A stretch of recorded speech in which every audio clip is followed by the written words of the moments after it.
एक लंबे समय पहले एक गांव में आदित्य और भावना नामक पति पत्नी रहते थे। उनका चित्रा नामक एक सुंदर सी बेटी थी। वो एक छोटी सी घर में रहते थे। आदित्य एक बहुत नेक इंसान था और जितना उसके पास था उतने में ही खुश रहने वाला था। वो पानी पूरी बेच के आए हुए पैसों से ही अपने परिवार की देखभाल करता था। हर रोज वो सुबह उठ के पानी पूरी बना के बेचने जाता था। पानी पूरी स्वादिष्ट पानी पूरी। एक बार खाना काफी नहीं होता है, बार बार खाने का मन करता है। 10 रुपयों का एक प्लेट, आइए आइए। ऐसे पूरी गांव में जाते हुए बेचता था। उसके बनाए हुए पानी पूरी स्वादिष्ट रहने पर सभी लोग वहाँ खाना पसंद करते थे। रोज की तरह वो एक दिन पानी पूरी बेच के अंधेरा होने पर वापस घर जाते रहता है, जब उसे रास्ते में कुछ लोग भागते हुए नजर आते हैं। उसके पलक झपकते ही वो लोग गायब भी हो जाते हैं। कौन थे वो लोग? क्यों भाग रहे थे? और इतने में ही कहाँ गायब हो गए? ऐसे वो अपने आप में सोच रहा था जब उसे रास्ते के बगल में एक सूटकेस दिखाई देता है। ये किसका सूटकेस है? शायद किसी ने खो दिया होगा। सुबह मैं इसे जमींदार को दे देता हूँ, वो इसको उसके मालिक तक पहुँचा देंगे। ऐसे सोच के वो सूटकेस अपने साथ अपने घर ले जाता है। आदित्य की पत्नी उस सूटकेस को देख पूछती है, ये किसका सूटकेस है जी? मुझे नहीं पता, आते समय रास्ते में मिला था मुझे। क्या है सूटकेस में? नहीं, मुझे नहीं पता, मैंने देखा ही नहीं। अच्छा, तो फिर रुकिए, मैं पहले ये देखती हूँ कि इसमें है क्या। और ऐसे सूटकेस खोलती है। सुनिए, इधर आके देखिए तो कि इसमें है क्या। हाँ, क्या है? पास आके देखने पर वो सूटकेस हीरे, मोती और सोने से भरा हुआ था। देखा आपने? कितने हीरे, कितना सोना है इसमें। अब हमें कभी वापस मेहनत करने की जरूरत ही नहीं पड़ेगी। भावना, ये सूटकेस हमारा नहीं है, किसी ने खो दिया इसे। कल सुबह इसे जमींदार के हवाले करने इसे लेके आया हूँ। तो आप क्या इसे जमींदार को लौटाएंगे? हाँ, मैं ये स्वीकार नहीं करूँगी। हम इस सूटकेस को हमारे ही पास रखेंगे। आपको मेहनत करने की जरूरत ही नहीं पड़ेगी। हम आखिरकार बहुत खुश रहेंगे। अपनी पत्नी का उस बात ना स्वीकार करने पर आदित्य उसे दुख ना पहुंचाने के लिए उसे कुछ नहीं कहता है और सोच में पड़ जाता है। अगर मैं उन हीरे और मोती को लेता हूँ तो गलत है, पर अगर मेरी पत्नी वो सब लेती है तो वो मेरी गलती नहीं है ना। ऐसे सोचकर अपनी पत्नी से कहता है, किसी और का कमाया हुआ मुझे खर्च करना ठीक नहीं लगता है।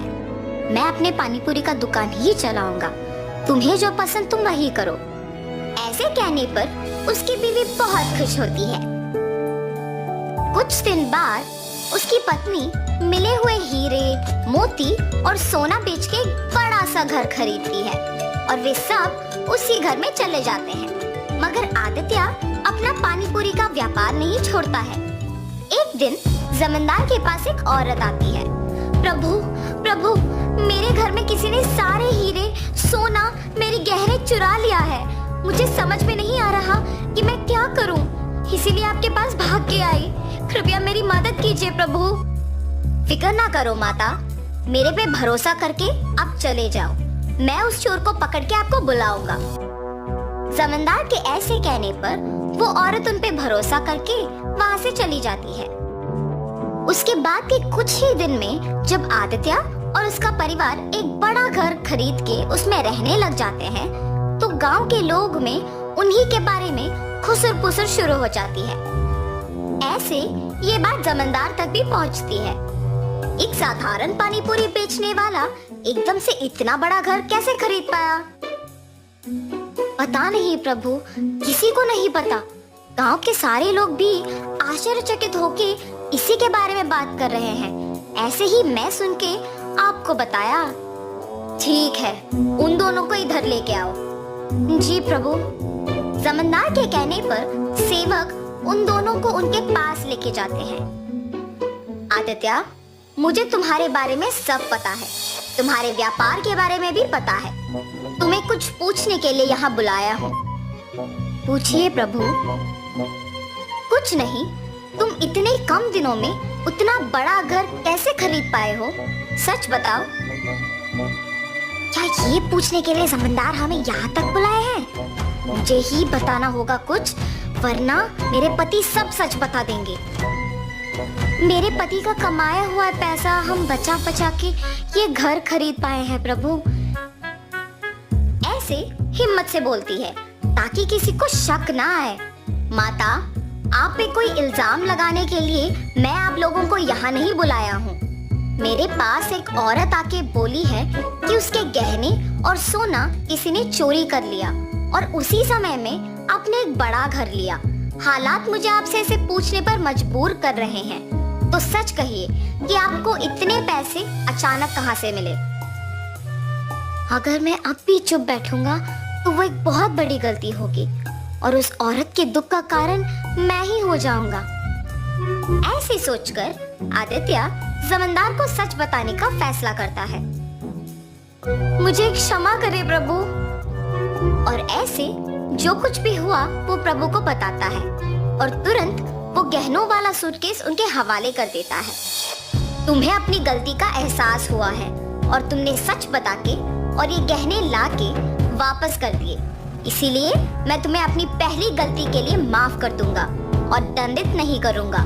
लेकिन याद रखना आदित्य, गलती ना करना जितना जरूरी है उतना ही जरूरी है गलती करने वालों को रोकना। ये कभी मत दोहराओ। जमींदार के माफ करने पर आदित्य उनके कृतज्ञ होता है और वहां से चला जाता है और जमींदार उन गहनों को उस औरत के हवाले कर देता है। आदित्य हमेशा की तरह अपने पानी पूरी का व्यापार करता है और उसी से अपना घर को चलाता है। तो इस कहानी का नैतिक क्या है? गलती नहीं करना है, ये तो सबको पता है, और गलती करने वालों को प्रोत्साहित भी नहीं करना है, ये समझ लो।